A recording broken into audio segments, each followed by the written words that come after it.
Қазақ тілі пәні тақырыбы у дыбысының дауысты және дауыссыз болып айтылуы. Оқушылар, ертегіні мұқият тыңдаңдар. Дала гүлдері. Далада өсіп тұрған бәйшешек пен бақбақ бір-бірімен таласып қалады. Ең әдемі гүл менмін, ең бірінші өсіп шығып көктем келгенін хабарлап, елді қуантамын. Жоқ, ел мені жақсы көреді. Өйткені менің екі бас киімім бар.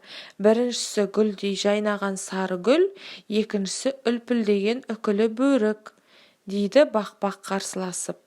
Екеуінің сөзін тыңдап тұрған қарт кісі: таласпаңдар, сендердің екеуің де әдемісіңдер, иістерің де керемет. Екеуің қатар тұрғанда даланы жайнатып, иістерің адамдарға қуаныш сыйлайды, дейді. Содан бері бәйшешек пен бақбақ таласпайтын болыпты.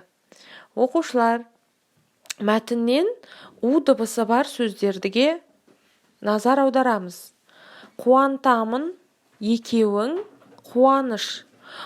Бұл кезде қуантамын деген сөзде у дыбысы дауысты болып келеді. Себебі удың алдында қ дыбысы дауыссыз. Екеуің, у дыбысы бұл сөзде дауыссыз болып келеді. Себебі удың алдындағы дыбыс е дыбысы дауысты дыбыс. Қуаныш. Қуаныш сөзінде у дыбысы дауысты. Себебі у дыбысының алдындағы қ дыбысы дауыссыз болып табылады. Бейне жазбаны тоқтатып, дәптерді ашып бүгінгі күнді жазыңдар. Көркем жазу керек екенін ұмытпаңдар. 20-шы жаттығу 13-ші бет.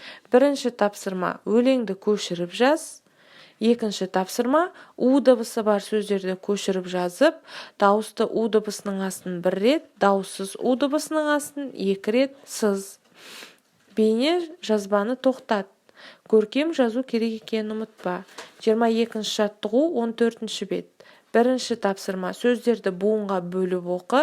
Екінші тапсырма: қалаған сөзіңмен сөйлем құрап жаз.